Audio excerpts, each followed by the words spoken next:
the truth is about to go off. Live from the WNSR Strike and Spare Studios. just a bit outside. It's the McFarland Show with Darren McFarland and Fox 17's Justin McFarland. Show me the money! Call now at 615-844-5600. Alrighty then. Now, the McFarland Show with Darren and Justin.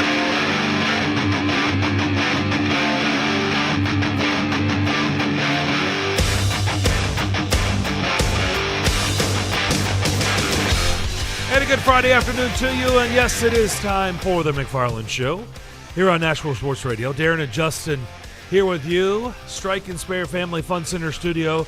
Also the visual. And by the way, we noticed you guys were watching yesterday. Nice. And we thank you for that. Thank you. I mean, they're watching every day, but Yes. I mean, no, they were watching yesterday. Listen, Facebook, YouTube, and Twitter. we're here for a limited time only today, so Today is an abbreviated show. Thank you. It is because Vanderbilt is kicking off their baseball season. I mean, doesn't it feel like baseball weather outside? absolutely so warm and balmy. It does in Arlington, Texas. Take It me feels out like to the it. ball game. Take me out to the crowd. Where they have a roof. So it will absolutely feel like baseball weather. Was it Globe Life Park? Don't get me. I do not Okay. know. I think it's Globe Life Park. Listen, you could be right. I have no idea. So they kick off their season against TCU today. So 2:45 pregame, 3 o'clock first pitch. They've got TCU today. So here's the programming. So tomorrow morning, they first pitch 10:45.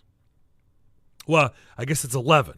So 10:45 pregame, 11 o'clock first pitch, Vanderbilt, Oklahoma State. And then on Sunday, same deal, 10:30 first pitch, 10:15 pregame, and it'll be Vanderbilt in Texas. So TCU, Oklahoma State, and Texas. And Saturday and Sunday will have morning starts. Okay. So how about that? Okay. So they're getting after it, and they got to play some tough games. So keep that in mind. So abbreviated show today. Predators, ironically, will be playing early afternoon, little matinees for them as well this weekend. Tomorrow at Bridgestone, hosting Florida at 1 o'clock in Minnesota Sunday afternoon at 1 o'clock. Okay. Play the game, catch a flight, play the game. That's correct. Yeah. It will be quick, and let's just go on and dive in head first. You first, man. Listen, I'm going to move the mic and just let you do your thing. So you go for it. Honestly, I'd be curious to see what the reaction is from the fans today, because we talked about it yesterday. We had a great conversation with Alex Doherty talking about the game against the Bruins, who were the best team in the league.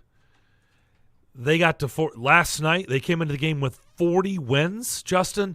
They got there in 53 games. That tied the NHL record for fastest to 40 wins in the short amount of time.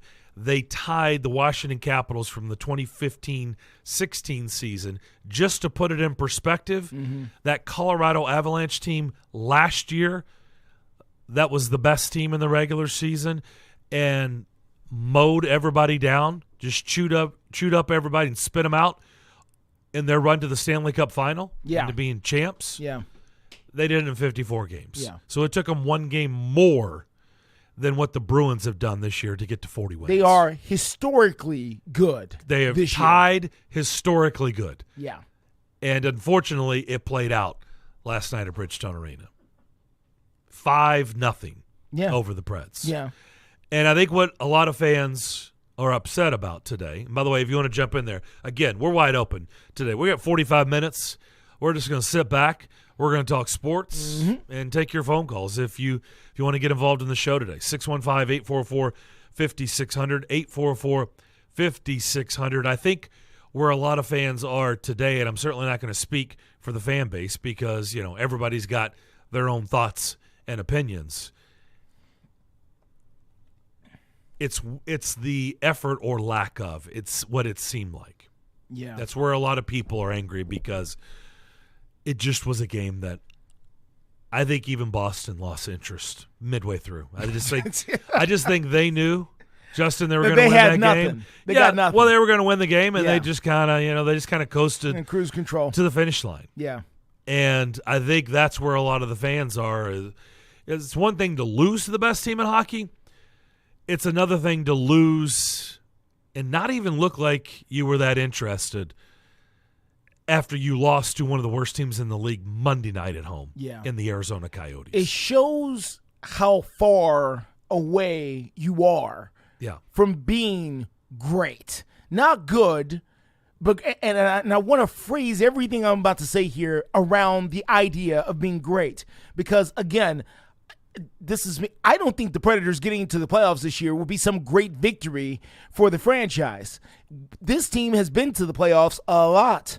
Going to the playoffs is not a big deal in this town anymore. At least it shouldn't be.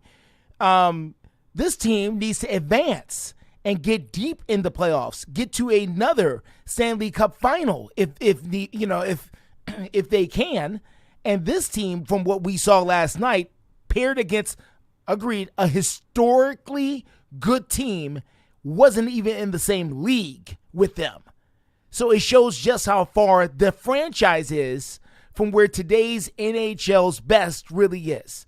And I think that has caused everyone to pause and think about what we're saying. Because if the Predators go on a tear and backdoor themselves into the playoffs for the second year in a row, by the way, and get the 8th seed for the second year in a row, what does that really mean? Does that mean that the season was great or everything is okay? Or does it mean that there's something deeper really going on that we're not talking about? They have 30 games remaining on the season, 30. So they've played 52. Traditionally, this stuff is tracked now. We used to have to do it the old school way. Now today there's websites and Twitter accounts and analytics that track all this stuff, like what it takes to get into the playoffs. Like there's a projected, how they do cut lines. Yeah. If Adam was in here, he could tell us about golf and projected cut lines, right? Yes. To play on the weekend. Keep going. Yeah, to play on the weekend. So they do that in golf. Here's the projected cut line. The projected cut line for the Preds with 30 games remaining is to win around 18 of their last 30. So 6 games over 500, that's not going to be enough, I wouldn't think, to get into the playoffs. Well, no, I'm saying that. Oh, you're 18, saying that's what they would need to do? 18, 19 wins, maybe it's 18. Maybe you could even make a case for 17 if some of those losses were losses in overtime or shootout where you're at least collecting points. Okay. You know what I mean?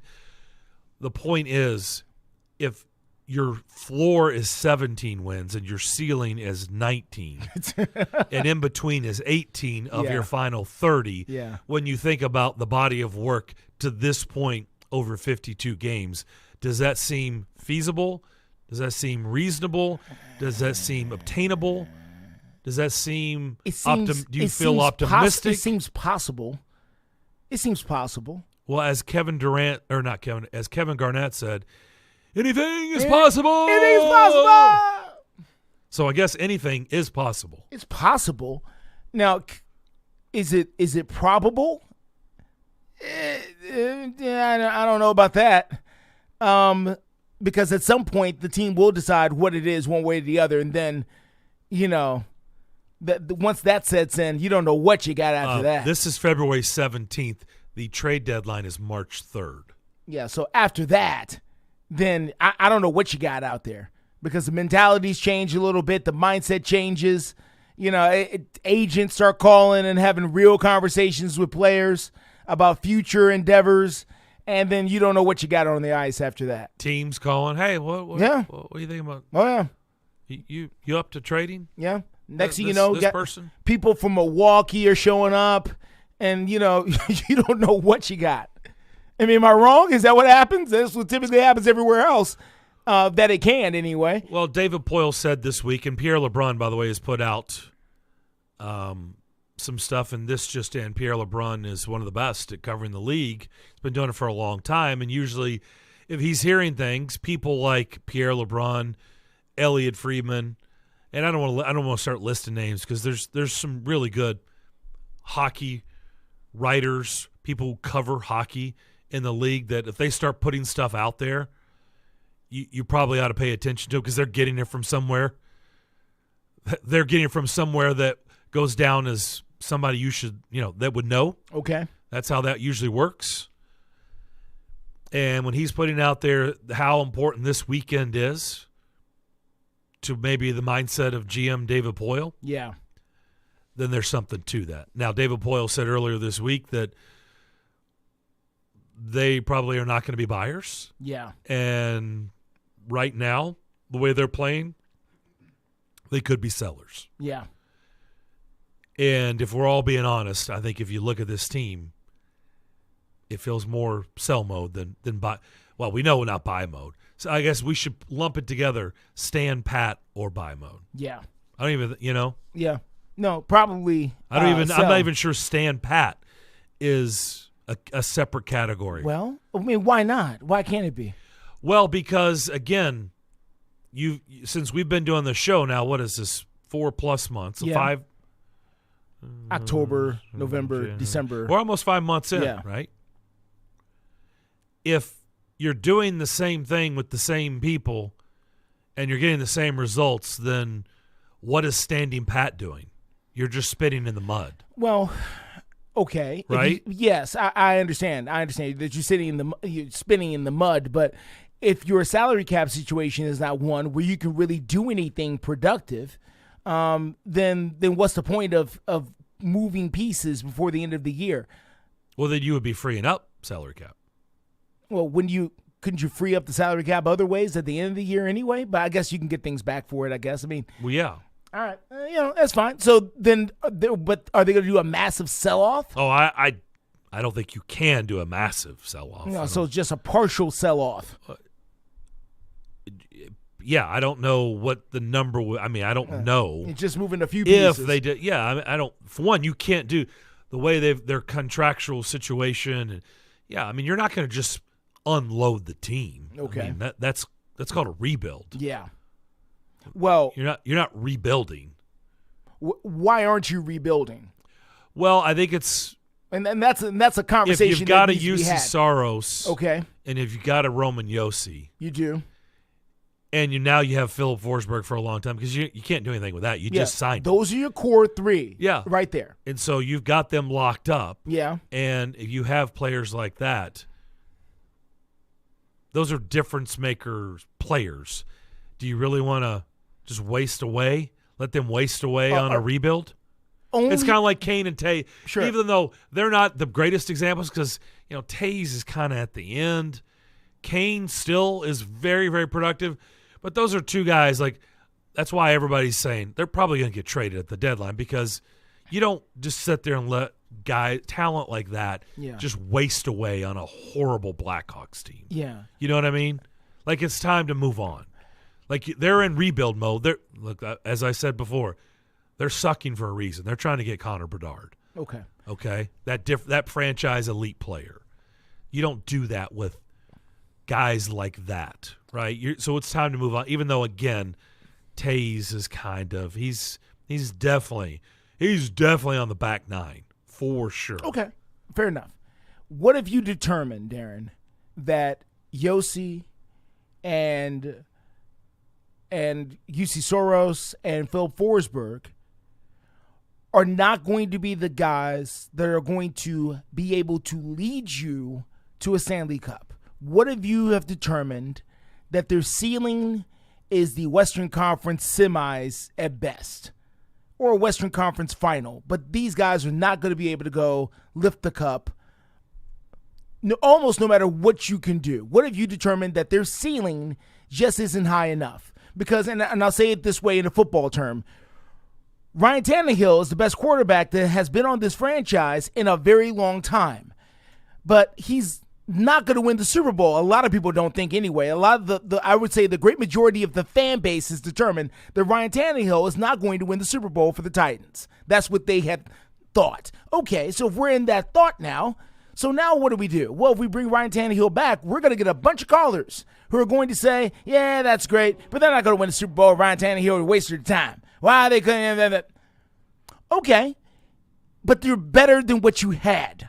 So is it a championship level? Are these championship level guys, or are they just better than the average, better than normal kind of people that you're going to have where you're in good shape and you're in a position to compete? I guess the way I view it is those three are not the examples I'm looking, because those are not your problem, right? They're not the reason. Now, you may say, well, maybe they're not the solution either. Oh, okay. I mean, it's hard to make a case for anything right now, right, the way they're playing. Yeah. I'm saying those are guys you build around. You don't just let them set and waller in the mud. I understand. In the mess. I understand. Those guys are. So to me, you heard me say this yesterday. If you've been doing it with the same group essentially, yeah, and you're getting the same results, because Alex Doherty said, well, maybe you explore, maybe I don't need a rider. I was like, well, yeah, or Ryan McDonough. I'm like, but they just got here. Like that isn't the same people. It's maybe if you're going to be selling, you need to be looking at people that have been here for a long time and you know what they are, and for whatever reason, the results are not changing. So you're looking more for a retool than a rebuild here. I think at some point in anything, right? Yeah. You have to change up. You say, well, this combination, yeah, right, isn't working. Yeah.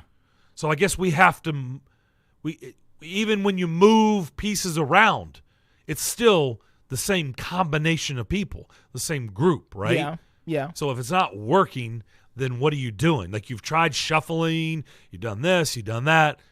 If it still ended up being the same thing in the end, then I guess maybe you have to shuffle some things out, okay, and shuffle some new things in. I mean, I don't know. As long as you're convinced that if you believe that, how else would you think that things are going to change when you've been doing the same thing over and over? I'm not advocating for them to remain where they are. I'm just wondering if everybody really feels like the core pieces of this team are the core that's going to deliver them a championship. That's the bigger question I'm asking. Beyond just getting this team back on the right track where they go, because let's say they make a couple of moves, then they get better. Well, what's better really going to get you? So now we're the 5 seed instead of the 8 seed, or instead of on the outside looking in. And then you get to the semis, and then you lose in 6 games. So where are we now? So at what point do you break through and get the doggone thing? And I know there's a lot of luck that goes along with it, and injuries, and a whole bunch of other things. It's sports. But I just wonder if everybody is sold on the core being as good to go beat the Boston Bruins in late May or June to win a cup. And that's really hard. Or go beat Sidney Crosby at the time and the Penguins and win a cup. Because you and I both saw the difference in that NHL final, the Stanley Cup final that the Predators ran, was Sidney Crosby. I mean, he's just outstanding. And the team that had Sidney Crosby was going to win the cup. I mean, it was real simple. So there was nothing the Predators did wrong. It's just that the Penguins had Sidney Crosby. So and Fleury and Malkin. So yes, they had those. They had dudes. Yeah, Hall of Fame. Guys. Yeah, and you just wonder with the Preds here. Well, what are we really looking at? And that's the question I'm posing, because I really don't know, but I'm asking the question. 615-844-5600. That's our phone number. If you would like to reach out and talk with us, we're here till 2:45 today. Then we're going to turn things over to Vanderbilt baseball as they kick off their season. You are listening to the McFarland Show here on WNSR. Ad paid for by Anthem Tax Services. Attention, if you or your business is behind in filing your tax returns, or if you owe over $10,000 in back taxes to the IRS, please listen carefully. The IRS does not joke around and will not stop their collection efforts. If you're tired of the IRS letters, levies, liens, or wage garnishments and would like to get a fresh start, we can help. Due to the financial hardships in the country, the IRS is making it easier than ever to settle tax problems for those who owe more than $10,000. We can help settle your delinquent tax problems, end all collections, and may even reduce your back taxes significantly. Even if you can't afford to pay your back taxes, you can still get the help you need. We've helped thousands of taxpayers just like you, but you must call 800-240-4917 today to stop your tax problem from getting worse. The information is free and the help is real. Call 800-240-4917. That's 800-240-4917. Again, 800-240-4917. Without the ones like you, who work tirelessly to keep things running, everything would suddenly stop. Hospitals, factories, schools, and power plants, they all depend on you. No matter the weather, emergency, or time of day, you're the ones who get it done. At Grainger, we're here for you with professional-grade industrial supplies. Count on real-time product availability and fast delivery. Call, clickgrainger.com, or just stop by. Grainger, for the ones who get it done. Everyone knows time is money, so don't wait weeks for the IRS to send out your tax refund. Go to Jackson Hewitt instead for up to $3,500 with a no-interest, no-fee tax refund advance loan. With up to $3,500, you could bring home the bacon and bring it home today. Money now instead of later? That's worth its weight in gold. Don't wait weeks for your refund. Go to Jackson Hewitt today. For eligible clients, loans by Republic Bank and Trust Company. Details at jacksonhewitt.com. And now, Habit Inspected Property Solutions is reminding Americans to show support to the brave men and women who serve our U.S. military. This message is brought to you by veteran-owned and operated Habit Inspected Property Solutions. For residential home inspections, radon and air quality testing, or mold and thermal imaging, give the pros a call today at 615-527-8113. That's 615-527-8113. Habit Inspected Property Solutions, proudly saluting our troops and veterans. They're professionals who care. What happens to your decision-making when you drink? Well, after one drink, you feel confident. A few more, and calling your ex at 1 a.m. seems like a great idea. And you're pretty sure the secret to a great taco is 4-day-old macaroni. The bottom line, drunk you doesn't make great decisions. So you're risking a DUI or worse if you count on him to get you home. Plan before you party. Get home safe. Paid for by the Tennessee Highway Safety Office. It's the NHL on Sports USA, and we'll be at the Stadium Series in Raleigh, North Carolina, skating outdoors at Carter Finley Stadium. It's a matchup between the Carolina Hurricanes with Aho, Mason, and Stahl, hosting Alex Ovechkin and the Washington Capitals. Alexander Ovechkin, the Great Eight! Saturday, February 18th, it's the Canes and the Caps. All season long and through the Stanley Cup Final, the National Hockey League is on Sports USA. Pre-game coverage begins at 6 p.m. live on WNSR Nashville Sports Radio.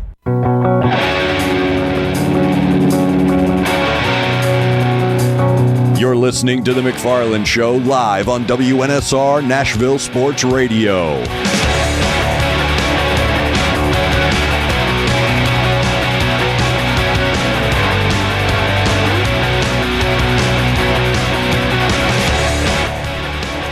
Tough one last night. Preds fall 5-0 to the league's best, Boston Bruins. Yeah. So here is a different slant on this. Okay. By the way, phone line's open, 844-5600, 844-5600 if you would like to get involved in the McFarland Show today. So a lot of people today, I said, are upset with the compete level, right? Yes. Well, you know, there just didn't seem to be any urgency there. Didn't seem like this team was interested last night. How about I give you a different spin? Okay. It's not going to be pleasant to say. Come on with it. But here goes. What if they were competing last night? What if they were engaged? We're assuming, because it was 5-0 and slanted all towards Boston, well, they just weren't engaged last night. They just weren't. The compete level there wasn't there. The, wanting to be there and beat Boston and get back on track just wasn't there. They weren't engaged enough. Okay. Maybe that is the case. But why are we just assuming that? What if they were? What if they were engaged? if they were engaged, that means that they are much further off. That's what, and I'm not saying that is the case, Justin. I'm simply saying it's interesting, the chatter, and no one's presented well, what if they were? Yeah. I mean, let's be totally honest. Mm-hmm. This team has been on, the outside looking in all season. All season. So it's not like they've been in the driver's seat all year and then they've just kind of come back from the break and, pooped the bed, right? Yeah. They've been more on the outside looking in all season.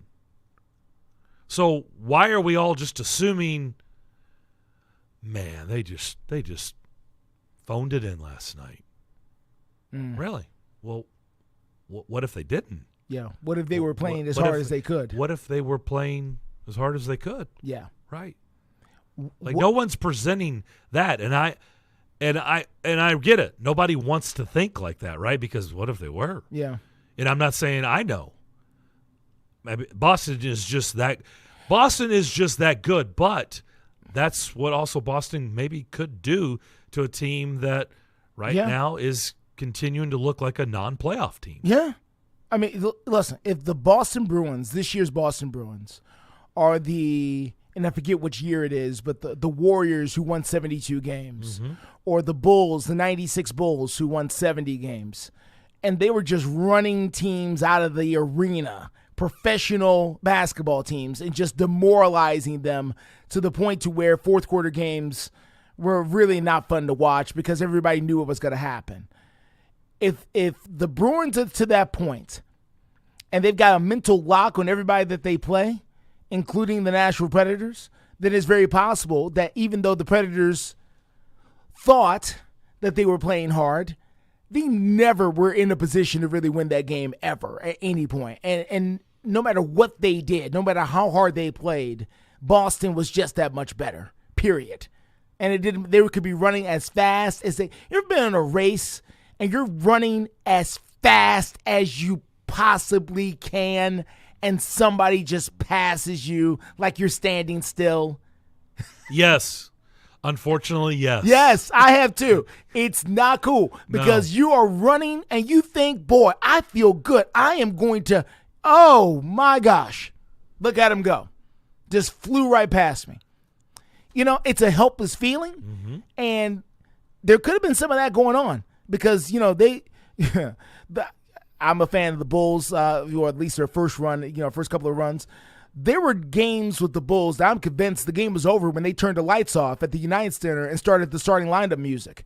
It was over at that point because the momentum of who they were was just so strong that nobody was, unless you were one of those people, you weren't going to beat them. And I think the Predators, which is why I kind of asked what I was asking before about the core of this team. Is the core of this team good enough to compete and beat anybody in the NHL? And I don't know the answer to that. I really don't. But, and we see it in other sports, though. We see Ryan Tannehill. We wonder about him. We're wondering about John Morant right now. And he looks spectacular. But is he good enough to come out of the West with all those other giants over there? Damian Lillard in Portland is spectacular. Is he championship spectacular? It wouldn't seem so, not without some help. And I know it's a team sport, but I'm just saying, is the core of this team that good to where they can go anywhere with the right support system and beat anybody? Or are they just, we can get to the number 3 or 4 seed and we can be competitive? And there's a huge difference between the two. Yeah.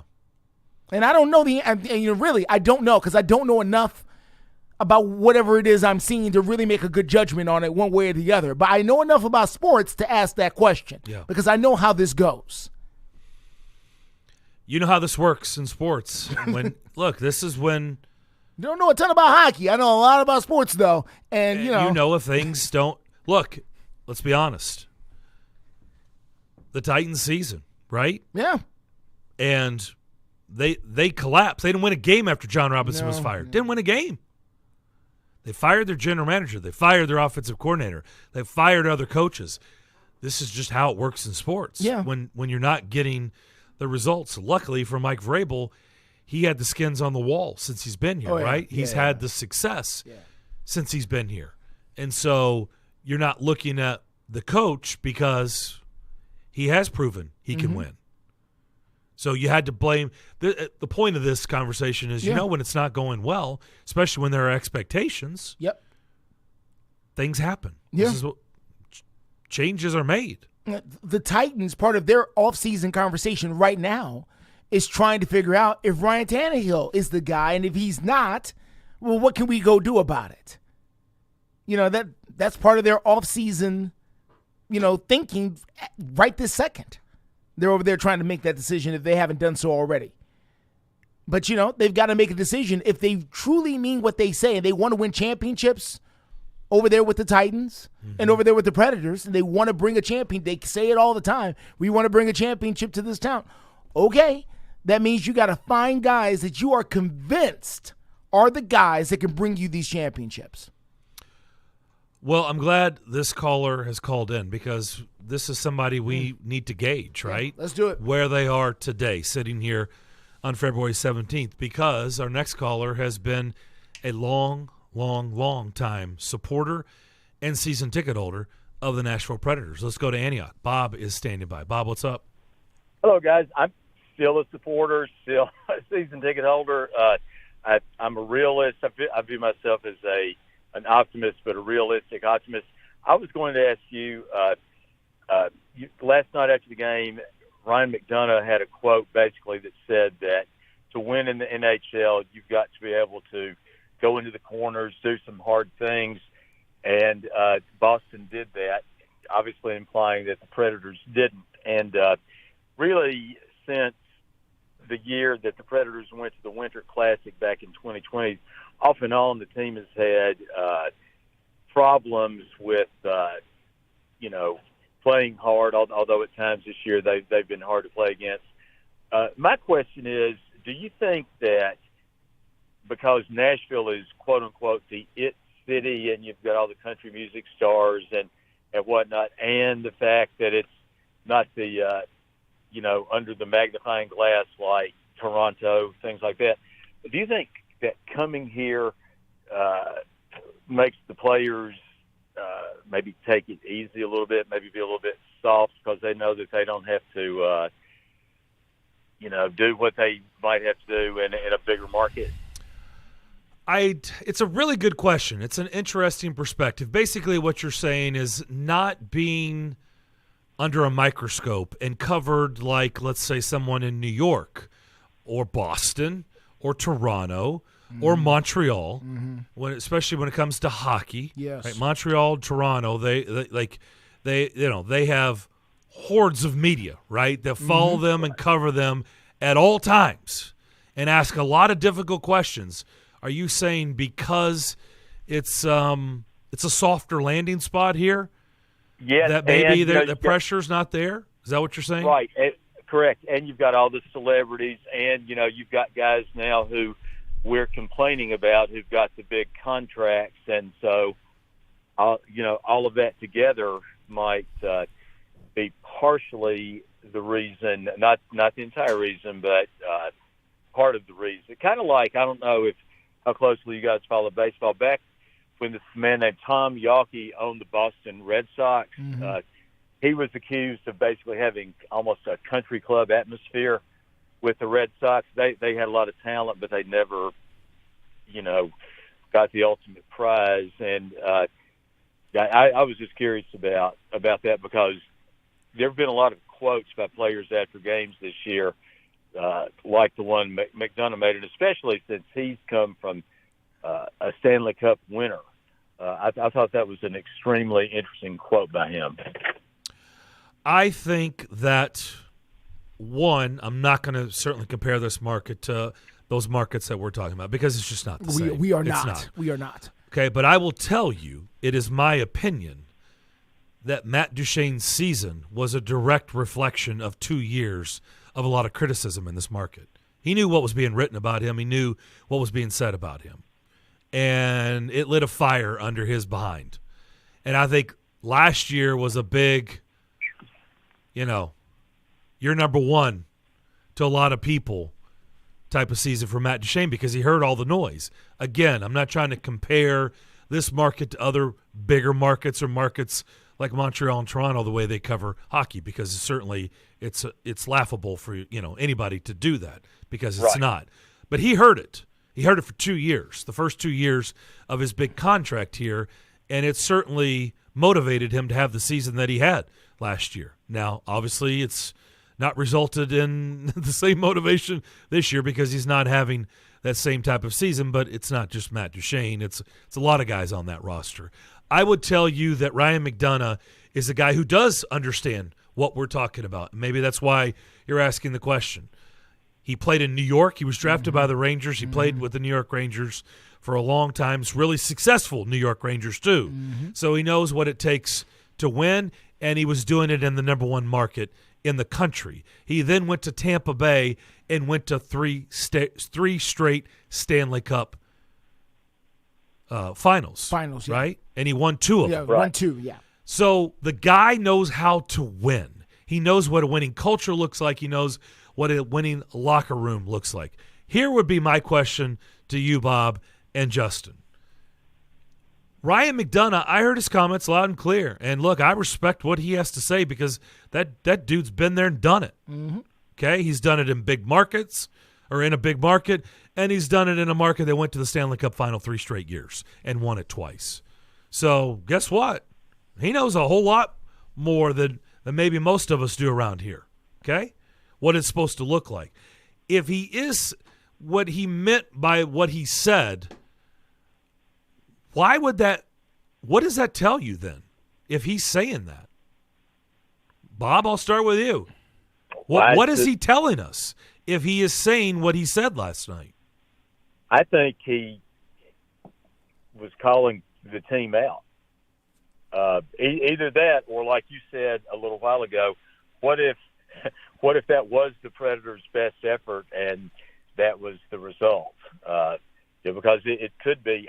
I personally, and I know I've voiced this on your show before, I think that the talent level on the Predators is not what we've been led to think that it was in terms of being competitive, in part because some of the players are getting past their primes, people like Granlund, and other people. But I think he was calling them out. I would agree with Bob. I think that he was just saying what the missing ingredients might be here at this particular franchise and stopping them from moving forward is what I think he was trying to say. But I got to ask Bob a quick question here. As Bob, somebody who watches this team, Bob and I asked this question to Nate yesterday. Who is the player, Bob, that you believe is underachieving the most? Oh, I would say not just one. I would say Johansson, relatively speaking, in terms of what he's doing versus what he's capable. Johansson, Duchene, Granlund, maybe those 3. I'm hearing a theme here, Darren.